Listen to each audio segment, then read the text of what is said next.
नमस्कार दोस्तों, स्वागत है आपका अपना चैनल जिसका नाम है केवल एग्जाम। आज हम इसमें एक नई सीरीज स्टार्ट करने जा रहे हैं जो होगी आपकी यूपीएससी 2024 की परीक्षा के लिए करंट अफेयर से संबंधित ये सीरीज होगी। इसमें हम क्या देखेंगे? हम इसमें देखेंगे विजन मैगजीन, जो एक दिल्ली की और यूपीएससी की एक बहुत ही प्रतिष्ठित संस्थान है कोचिंग के माध्यम से। उसके द्वारा जो करंट अफेयर निकाला जाता है, साल भर का एक बंच करंट अफेयर निकाला जाता है। ये अभी जो निकाला गया है ये अप्रैल 2023 से दिसंबर 2023 तक है। आगे कुछ दिनों बाद यानी कि परीक्षा से एक डेढ़ हफ्ते या एक महीना पहले आप देखेंगे कि आपको जनवरी से लेकर पूरा मई तक के करंट अफेयर निकालेगी, 2 भाग में निकालेगी। इसका नाम क्या है? इसका नाम है पीटी 365। आप अमूमन जितने भी यूपीएससी टॉपर या कोई यूपीएससी एस्पिरेंट हो या कोई ऐसा है जो यूपीएससी क्रैक कर चुका हो या कोई ऐसा टीचर हो किसी भी संस्थान का, वो अंततः आपको बोलेगा करंट अफेयर के लिए कि पीटी 365 जरूर पढ़िए। इससे बेहतर, इससे अच्छा मटेरियल जितनी भी अन्य संस्थाओं में, किसी का नाम नहीं चाहूँगा, लेकिन अंत में उसके टीचर इनडायरेक्टली या डायरेक्टली बोलते ज़रूर हैं कि आप पीटी 365 जो विजन मैगजीन आती है वो पढ़िए और ज़रूर पढ़िए। तो चलिए आज इसी का एक प्रण लेते हुए कि हम राज्य व्यवस्था को 3 से 4 वीडियो में ख़त्म करेंगे, प्रारंभ करते हैं। और साथ ही यह क्लासरूम स्टडी मटेरियल भी देता है। जो विजन जो कोचिंग है या मैगजीन आती है ये बहुत ही अच्छी होती है यूपीएससी के लिए, तो सबसे बेस्ट, इससे बेस्ट चाहे हिंदी मीडियम हो इंग्लिश मीडियम हो, इससे बेस्ट कोई नहीं है। तो इसमें जो ये हम पढ़ने जा रहे हैं ये राज्य व्यवस्था यानी कि पॉलिटी से संबंधित जो पिछले 8 महीने का करंट अफेयर है अप्रैल से लेकर दिसंबर तक का 2023 का, उसको पढ़ेंगे। साथ ही इसमें हम ये भी समझेंगे कि किस किस जो आपके मुद्दे में क्या क्या बिंदुवार तथ्य हैं, यूपीएससी में प्रश्न कैसे आएगा, क्योंकि ये पीटी 365 है, इसका हम एक एक लाइन पढ़ेंगे। इसमें जो ऐसे जो आप मंथली मैगजीन आता है जिसमें मेंस के पोर्शन दिए रहते हैं वो सब इसमें कवर नहीं करते। इसमें सिर्फ वही पोर्शन कवर करते हैं जो एग्जाम में आते हैं। तो इसीलिए इसका नाम पीटी 365 लो। देखो कैसे दिख रहा है।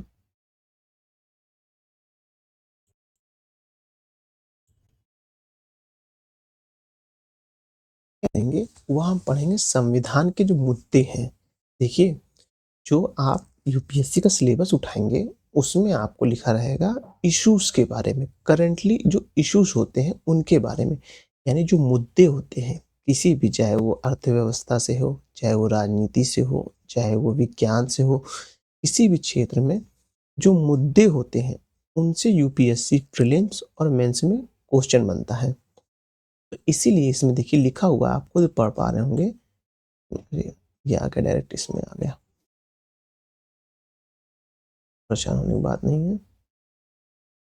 ये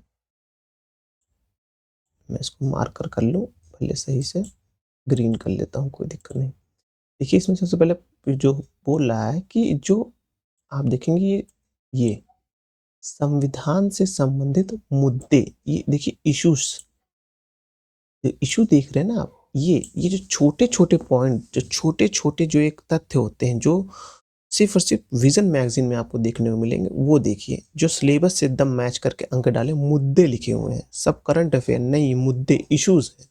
इसमें जो संविधान से संबंधित जितने भी इशू आए हुए हैं पिछले 8-9 महीने में, उनसे संबंधित क्या दिया हुआ है? मूल ढांचा, जिला न्यायालय की स्वतंत्रता और मूल ढांचे संबंधित अनुच्छेद 370 का निरसन, ये जो है, फिर राष्ट्रीय राजधानी क्षेत्र के बारे में, ये जो देखेंगे प्रोविंशियल डिसीजन के बारे में, फिर व्यक्तिगत अधिकार, हेट स्पीच, उपासना स्थल अधिनियम और अन्य संबंधित मुद्दे थे। ये जो इतने मुद्दे आप देख रहे हैं, ये देख रहे होंगे आपको संविधान जो हमारा है उससे कहीं ना कहीं संबंधित मुद्दे हैं। ये मूल अधिकार संबंधित जो अभी पिछले 8-9 महीने में जितने भी सुप्रीम कोर्ट के जस्टिस आए उसके बारे में है। तो इस तरह के मुद्दे बनते जाएंगे। मैं आपको एक बात और बता देना चाहता हूँ कि जो किसी भी सब्जेक्ट में, किसी भी लेसन में, किसी भी मुद्दे में कोई भी चीज़ आप पढ़ें, सबसे पहले उसकी जो हेडिंग होती है उसको बहुत ध्यानपूर्वक पढ़िए और उस हेडिंग को आप अपने दिमाग में ऐसे जमा लीजिए कि कभी भी कोई प्रश्न आए तो आपको ये पता होना चाहिए कि यह प्रश्न मेरे द्वारा पढ़ी गई कोई पुस्तक या कोई भी विषय या तो कोई जो चैप्टर पढ़ा हूँ उससे वो कहाँ से संबंधित है। क्योंकि ये बिल्कुल ध्यान होना चाहिए, क्योंकि अगर आपको ये ध्यान आ जाता है कि हाँ, मैं जो क्वेश्चन पढ़ रहा हूँ या मेरी बुक या मेरे नोट्स के इस वाले हेडिंग से मैच कर रहा है, तो उससे आपकी जो क्वेश्चन सही करने की जो संभावना बढ़ जाती है, वो 90% संभावना बढ़ जाती है। इससे कि आपको बस ये याद रहे कि वो हेडिंग क्या है। हमने जो हेडिंग पढ़ी है अपने बुक में, वो हेडिंग कहाँ से, वो जो क्वेश्चन आया वो मेरी बुक या नोट्स के किस पार्ट से आ रहा है। इसीलिए मैं कह रहा हूँ कि जो ये लिखा हुआ है मूल ढांचे का सिद्धांत, इससे क्या तात्पर्य है, तो आपको पता होना चाहिए। जब आप ऐसे पढ़िए मूल ढांचा, अच्छा मूल ढांचा ऐसे याद कर लीजिए, हाँ, इसमें केशवानंद भारती प्रस्तावना को लेके दिया गया था, गोलकनाथ केस, बेरूबारी केस, इस तरह का मूल ढांचे किसने देता है सुप्रीम कोर्ट, इस तरह की अगर बात आप ध्यान कर लेंगे तो आपकी क्वेश्चन को सही करने की संभावना 90% बढ़ जाती है। चलिए इसी बात से मैं फिर से प्रारंभ करने जा रहा हूँ, मूल ढांचे के सिद्धांत से प्रारंभ करने जा रहा हूँ। तो पहला आ गया, ये आप देख रहे हैं, दिख रहा होगा स्पष्ट।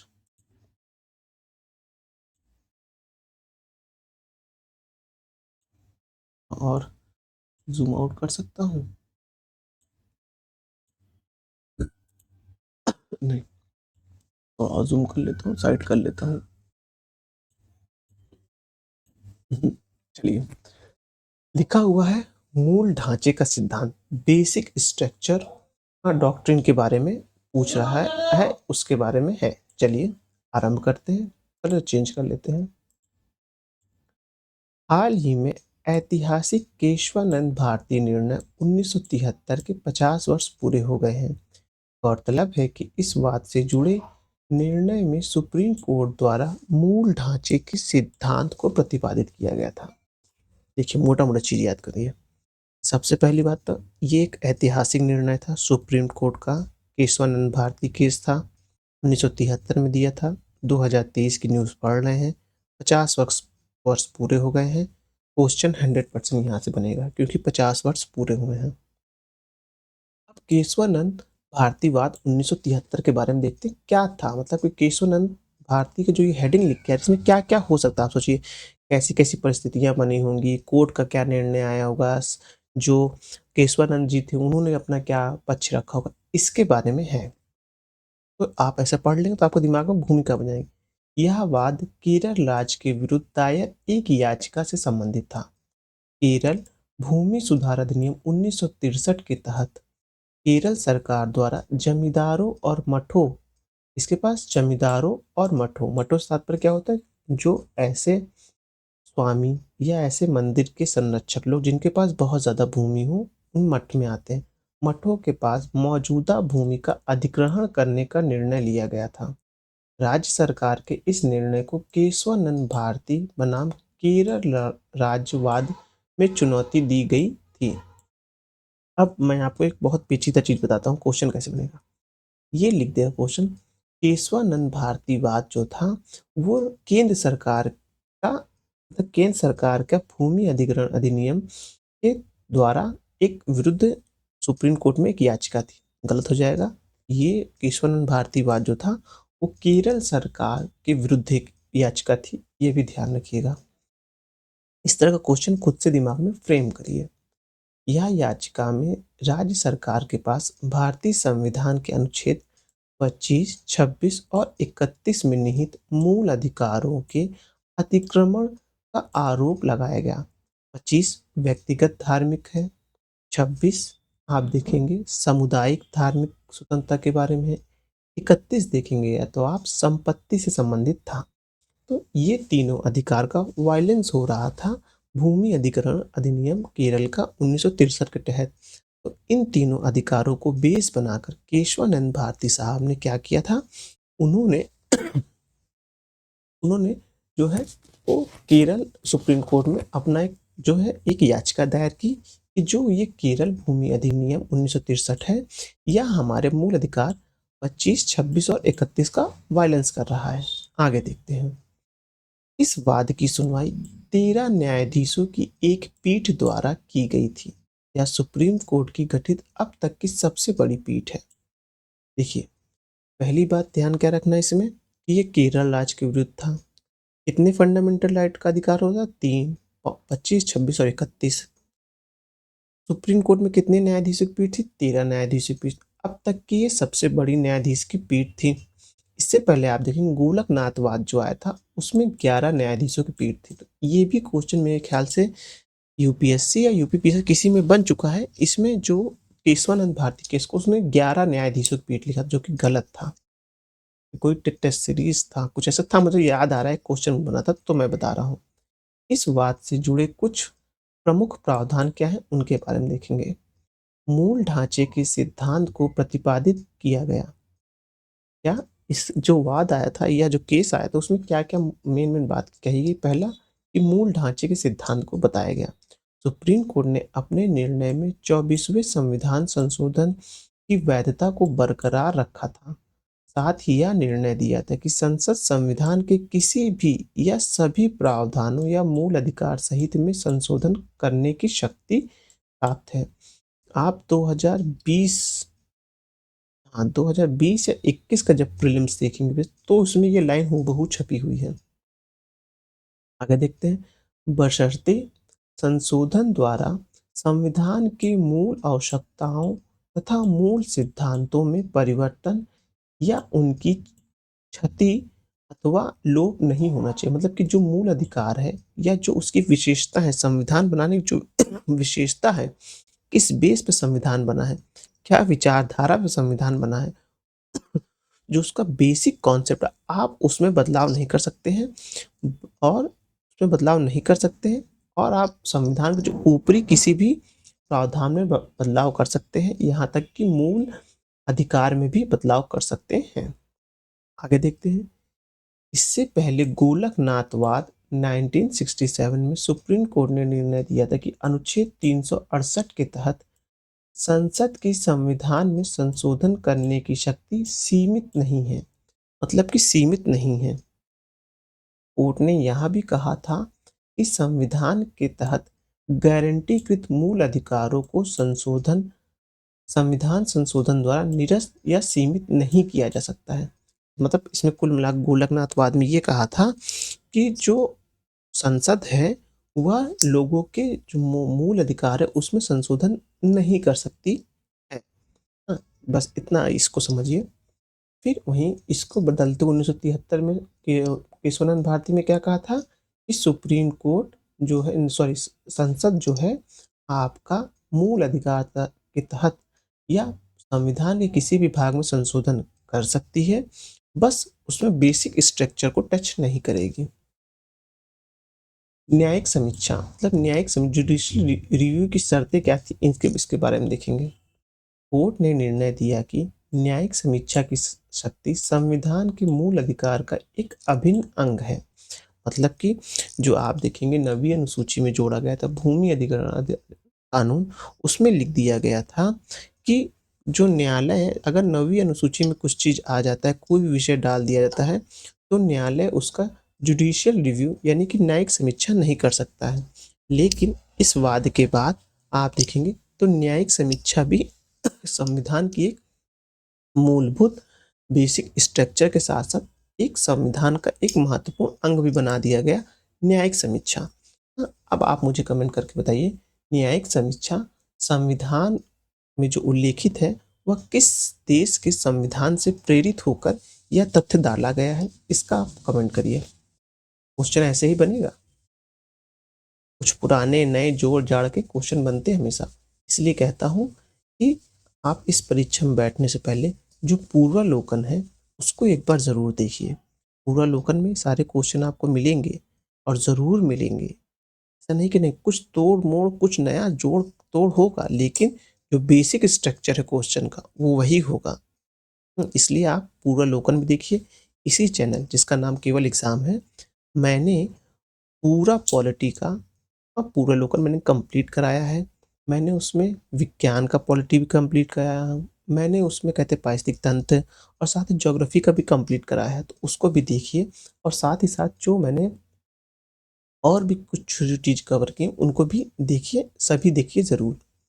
अब देखेंगे अन्य निर्णय क्या है। सुप्रीम कोर्ट ने न्यायिक समीक्षा में अपनी शक्ति को कम करने वाले हिस्सों को छोड़कर 25 एवं 29 संविधान संशोधन के अन्य भाग की वैधता को बनाए रखा। साथ ही यह भी कहा कि उद्देशिका संविधान का एक भाग है, इसलिए इसमें संशोधन किया जा सकता है। मतलब अन्य निर्णय के तहत न्यायिक समीक्षा में उसने ये बोला कि जो उद्देशिका है वो संविधान का भाग है और इसमें संशोधन किया जा सकता है, ये भी इसमें बोला गया है। अब देखेंगे मूल ढांचे के सिद्धांत के बारे में। मूल ढांचे के सिद्धांत के अनुसार संविधान के कुछ ऐसे मूलभूत विशेषताएं विद्यमान हैं जिन्हें संविधान संशोधन के माध्यम से संसद द्वारा संशोधित या निरस्त किया जा सकता है। यानी कि मूल ढांचे के अंदर क्या होता है कि जो संविधान में की मूलभूत विशेषता ये भी है कि संविधान में संशोधन भी किया जा सकता है और साथ ही साथ अगर कोई ऐसे प्रावधान जिसको निरस्त करना है उसको निरस्त भी किया जा सकता है। आगे देखेंगे भारत के संविधान में कहीं भी मूल ढांचे शब्द का उल्लेख नहीं है। बहुत इंपॉर्टेंट लाइन, ध्यान रखिएगा।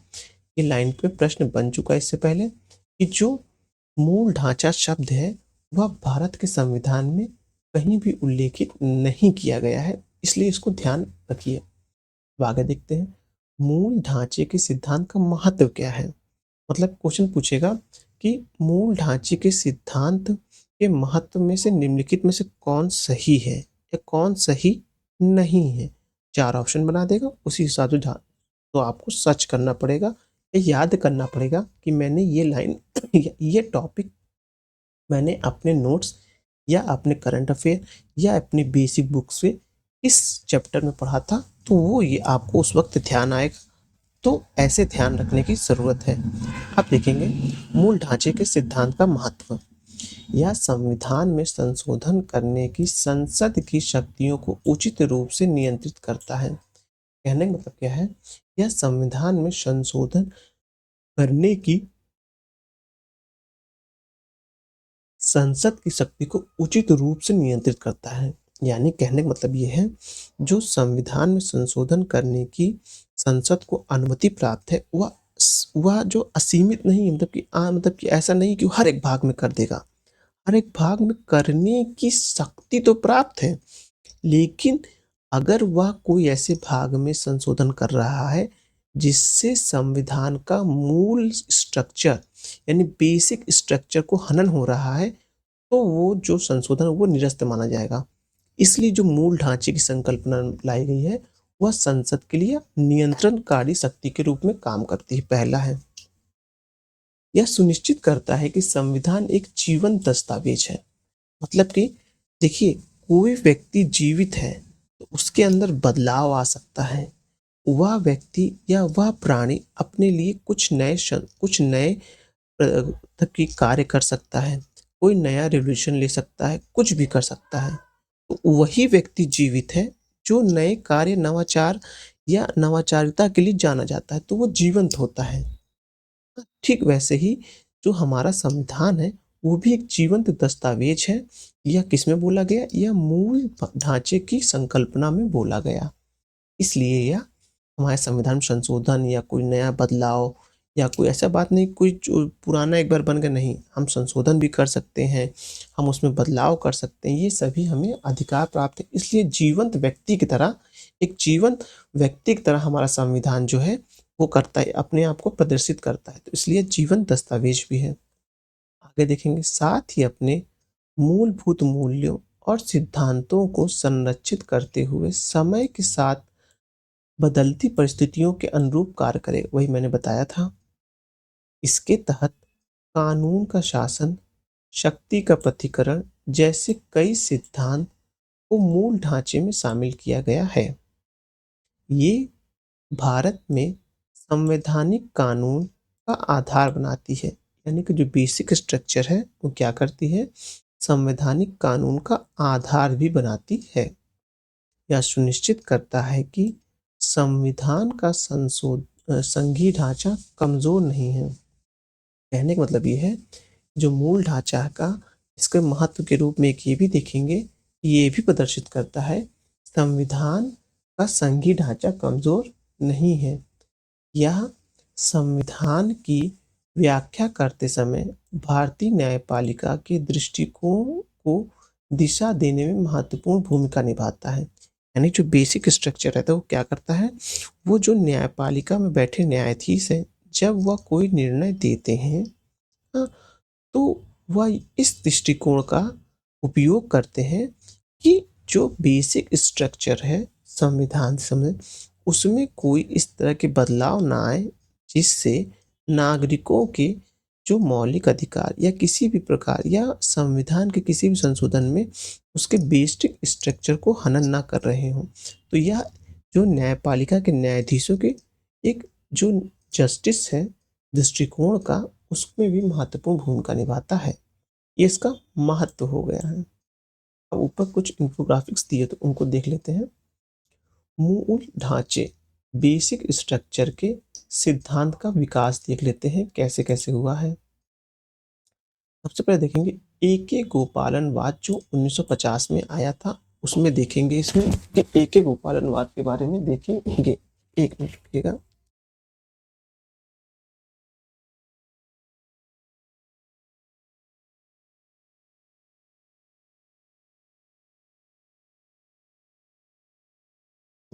चलिए, अब है संसद द्वारा संसद मूल अधिकार सहित संविधान के किसी भी भाग में संशोधन कर सकती है। यह सबसे पहले कब निकल के आया, आप देखेंगे एके गोपालनवाद, उसके बाद 1951 में देखेंगे शंकरी प्रसादवाद में निकल के आया।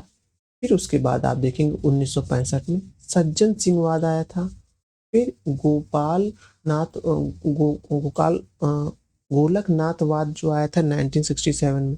फिर 1971 का एरा आया। तो ये सब इसमें दिया हुआ है। तो इन तीनों को देखेंगे तो एनके गोपालनवाद, फिर शंकरी प्रसाद और सज्जन सिंह वाद में क्या बोला गया कि जो संसद मूल अधिकार सहित संविधान के किसी भी भाग में संशोधन कर सकती है। इन तीनों वाद में देखेंगे तो आप बोला गया कि संशोधन कर सकती है। यह समय तब था जब संविधान निर्माता या भारत के प्रथम संविधान के रचयिता मान लीजिए कि एक प्रकार से रचयिता ही मान लीजिए, या ये प्रधानमंत्री इस समय अपनी सत्ता में थे। हालांकि उनका 63 में निधन हो गया था, लेकिन फिर भी एक ये एरा जो मानते हैं आप, जो 1950 से लेकर 1965 का, वो नेहरू एरा था। इस समय ऐसे देखिए कि नेहरू जो है ये है, ये नेहरू है इतने बड़े साइज में, और जो हमारे संविधान की व्याख्या करता है जो न्यायपालिका है, वो उनके समक्ष व्यक्तिगत तौर पे छोटी है। तो उनके द्वारा जो निर्णय दिए जा रहे हैं वो ऐसे निर्णय दिए जा रहे हैं जो प्रधानमंत्री के पक्ष में थे। ऐसे कुछ याद कर लीजिए कि, और ये क्रम भी याद रखिएगा क्योंकि ये क्रम भी पूछता है कि ये भी एक ही हाल ही परीक्षा में आया हुआ क्रम था कि जो ऐसे एक तरफ जो है सारे वाद दे दिए थे और किस ईयर में पूछा गया था ये हो गए थे। तो ये भी आप ध्यान रखिए कि एनके गोपालनवाद कब आया था, 1950 में। शंकरीवाद 1951 में। उसके बाद देखेंगे सज्जन सिंह वाद 1965 में। गोपालनवाद जो आया था 1967 में। फिर 73 में देखेंगे तो केशवानंद भारती वाद आया था। अब हम देखेंगे इसके बाद ये इतना, तो मतलब कि तीनों वाद में देखेंगे तो संविधान के भाग को मूल अधिकार में मान लिया गया था। लेकिन आता है 1967 का समय, जब गोलकनाथवाद आता है। इसमें क्या बोला गया था, अनुच्छेद 368 ने संसद के संशोधन की शक्ति प्रदान नहीं की है। मतलब कि आर्टिकल 368 में ये लिखा है कि संसद जो है वह जो संशोधन करने की पूरी अपर्याप्त शक्ति नहीं है, सीमित कर दिया। संसद द्वारा मूल अधिकार में संशोधन नहीं किया जा सकता है। गोपालनवाद में बोला गया कि जो संसद है वह जो है वो मूल अधिकार में संशोधन नहीं कर सकती है। लेकिन इससे पहले ए के गोपालन 1950, शंकरी प्रसाद 1951, सज्जन सिंह 1965 में बोला गया था कि जो संसद का अधिकार है वह मूल जो संसद का संशोधन करने का अधिकार है वह मूल अधिकार में भी संशोधन कर सकती है। लेकिन 1967 में गोलकनाथवाद में क्या बोला गया कि नहीं, संसद मूल अधिकार में संशोधन नहीं कर सकती है। फिर आता है, आप देखेंगे 1971 का समय आता है जब इसमें बोला गया कि नागरिकों के मौलिक अधिकार सीमित है, संसद संविधान के किसी भी भाग में संशोधन कर सकती है बोला गया। साथ ही इसमें यह भी खुल के आया कि जो 24वां संविधान संशोधन और 25वां संविधान संशोधन के बारे में भी उल्लेख था। 24वां में ये था कि संविधान संशोधन अनुच्छेद 13 के अधीन विधि नहीं है, यानी कि जो अगर अनुच्छेद 13 के तहत कोई संशोधन हो रहा है तो वो विधि नहीं माना जाएगा। इसलिए संसद संविधान के किसी भी भाग में संशोधन कर सकती है। 26वां संविधान संशोधन क्या कह रहा था कि धारा 2 के तहत उचित मुआवजे के साथ संपत्ति के मूल अधिकार की गारंटी दी गई, यानी कि इसमें बोला गया 25वें में कि मुआवजा भी दिया जाएगा आपको। धारा 3 के तहत बोला गया कि नीति निर्देशक तत्व के मूल अधिकारों पर प्राथमिकता प्रदान की जाए। फिर अनुच्छेद 39 बी और 39 सी के लिए न्यायिक समीक्षा को शक्ति की समाप्ति की गई। ये 1973 में क्या है, केशवानंद भारती बात जो अभी हम लोगों ने पढ़ा था। अब देख लेते हैं कि कुछ सिद्धांत जो वर्तमान में मूल ढांचे का भाग हो सकता है पूछ लेना, ऐसे 4-5 पॉइंट बना के कौन कौन से आपके बेसिक स्ट्रक्चर में आते हैं। तो सब जो दिए हुए हैं ये सब क्वेश्चन है, सीधे क्वेश्चन है। पहले ये भारत की संप्रभुता, फिर है नागरिकों की व्यक्तिगत स्वतंत्रता की सुरक्षा, कल्याणकारी राज्य का निर्माण, संविधान की सर्वोच्चता, गणतांत्रिक और लोकतांत्रिक सरकार, संविधान का पंथ निरपेक्ष और संघीय स्वरूप। उसके बाद देखेंगे कि विधायिका, कार्यपालिका और न्यायपालिका के बीच शक्ति का प्रतिकरण, राष्ट्र की एकता और अखंडता, फिर न्यायिक समीक्षा का अधिकार, मौलिक अधिकार और राज्य के नीति निर्देशक तत्वों के बीच सामंजस्य व समतुल्य आदि। अब दूसरा टॉपिक देखेंगे कि जिला न्यायालयों की स्वतंत्रता मूल ढांचे के रूप में आती है। जिला न्यायालयों की सुप्रीम कोर्ट ने अखिल भारतीय न्यायाधीश संघ बनाम भारत संघवाद में फैसला सुनाते हुए स्पष्ट किया कि जिला न्यायालयों की स्वतंत्रता भी संविधान के मूल ढांचे का हिस्सा है। एक नया टॉपिक है जो मूल ढांचे के बारे में बता रहा है कि जो जिला न्यायालय होते हैं उनकी स्वतंत्रता जो है वह बेसिक स्ट्रक्चर के अंतर्गत आती है। अब थोड़ा जिला न्यायालय का जो स्वरूप होता है वो देख लेते हैं। तो जिला में, जब प्रदेश में देखेंगे तो एक हाई कोर्ट होता है, उसके नीचे कितने होते हैं, जिला न्यायालय एवं सत्र न्यायालय होते हैं। जिला न्यायालय में आप देखेंगे सिविल और दीवानी मामले आते हैं, फिर उसके अधीनस्थ न्यायालय आता है, फिर मुंसिफ कोर्ट आता है। फिर जब न्यायालय में देखेंगे तो क्रिमिनल और फौजदारी मामला आएगा, फिर मुख्य न्यायिक मजिस्ट्रेट हो जाएगा ये अदालत में, और न्यायिक मजिस्ट्रेट हो जाता है। आगे देखते हैं।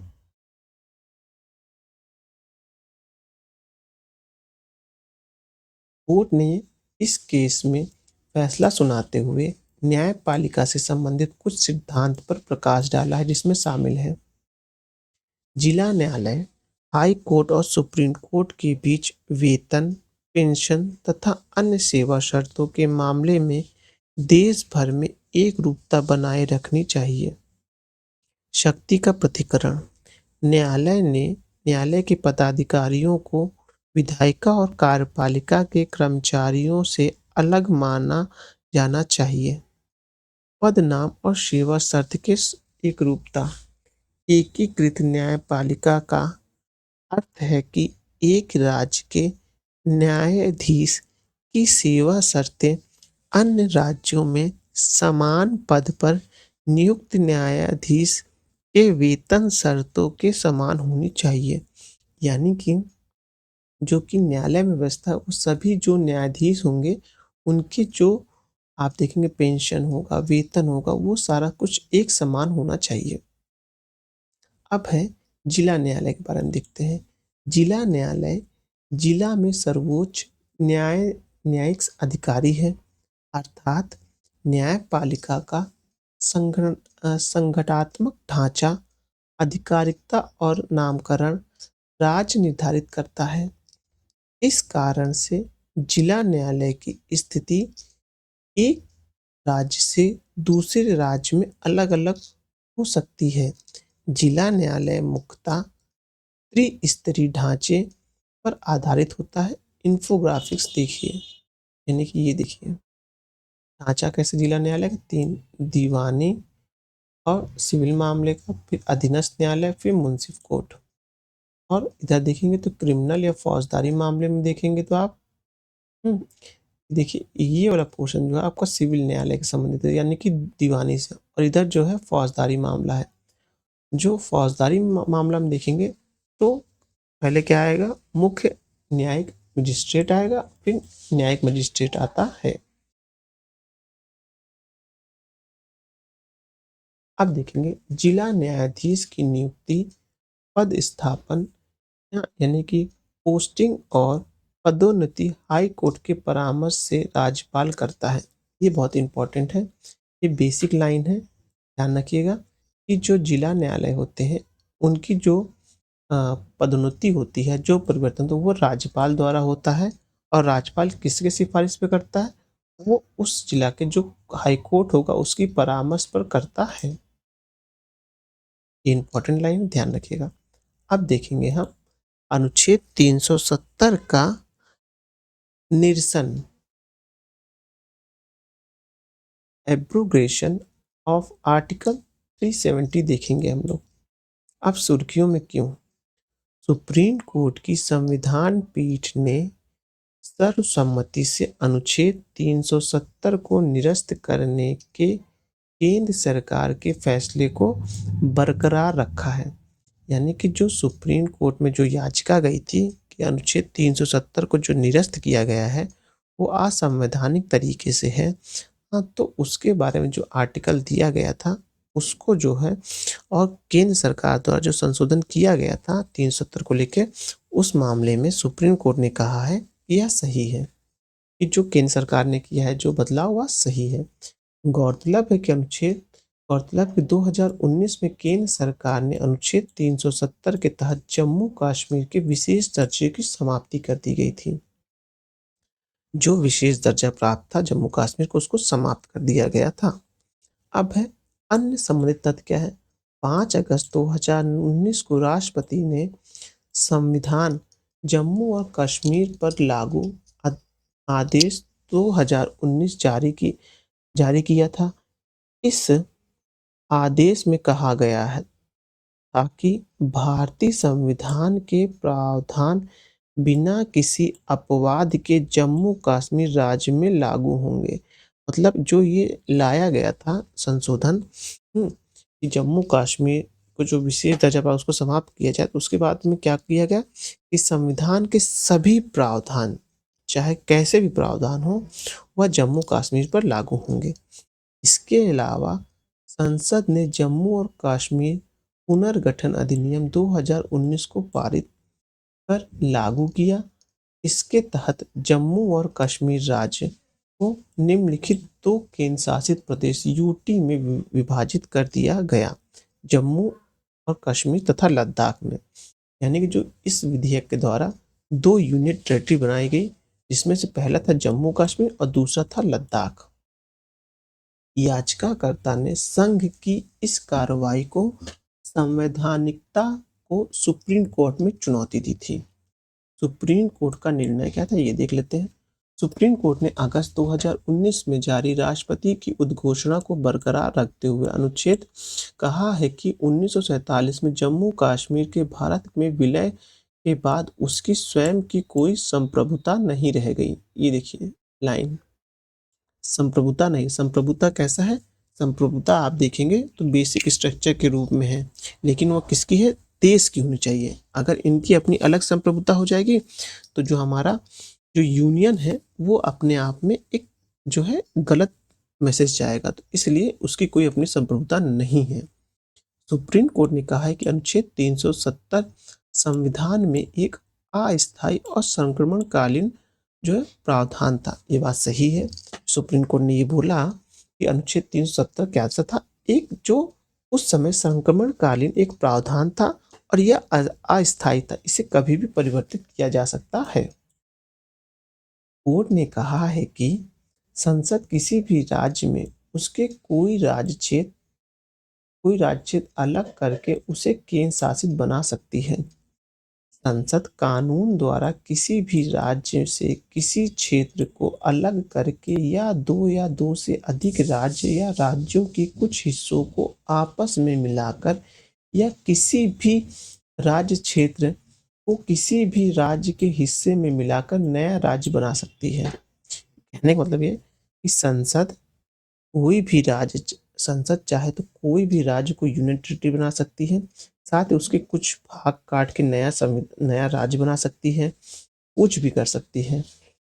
संविधान के अनुच्छेद 3 में स्पष्टीकरण 1 के अनुसार अनुच्छेद 3(1) में प्रयुक्त शब्द राज्य में केंद्र शासित प्रदेशों भी शामिल है। मतलब कि राज्य मतलब का केवल राज्य नहीं होंगी जो उत्तर प्रदेश और बिहार इस तक राज्य के तात्पर्य ये भी होगा कि आप देखेंगे जो केंद्र शासित प्रदेश है उनको भी राज्य के रूप में सम्मिलित किया जाएगा। आर्टिकल 3(1) में लिखा है।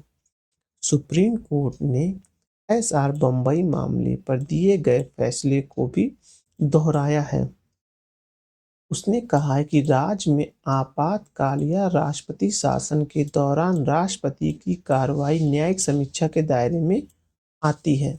ये देखिए जुडिशियल रिव्यू की बात आ गई कि जो राष्ट्रपति जो काम करेंगे अगर वहाँ राष्ट्रपति शासन भी लगा उस राज्य के में, तो अगर कुछ गलत होगा तो उसकी न्यायिक समीक्षा भी की जा सकती है। न्यायिक समीक्षा 1973 केरल बाद में आपको ध्यान होगा, केशवानंद भारती बाद में। अनुच्छेद 370 एक ऐतिहासिक परिदृश्य से ये देखते हैं। आप ये देखते हैं विलय पत्र। अक्टूबर 1947 में जम्मू कश्मीर के अंतिम शासक महाराजा हरि सिंह ने IOA पर हस्ताक्षर किया। इस विलय पत्र के माध्यम से वह अपने राज्य की भारतीय राज्य क्षेत्र में शामिल करने के लिए सहमत हुए थे। जम्मू कश्मीर के लिए अस्थायी प्रावधान क्या था? भारत का संविधान 26 जनवरी 1950 को लागू हुआ तथा अनुच्छेद 370 को संविधान के भाग 21 में जोड़ा गया। भाग 21 का शीर्षक है क्या है? अस्थायी संक्रमणकालीन और विशेष उपबंध था। जो मतलब भाग 21 का शीर्षक क्या जोड़ा गया कि अस्थायी संक्रमणकालीन और विशेष उपबंध, ये उसका शीर्षक था।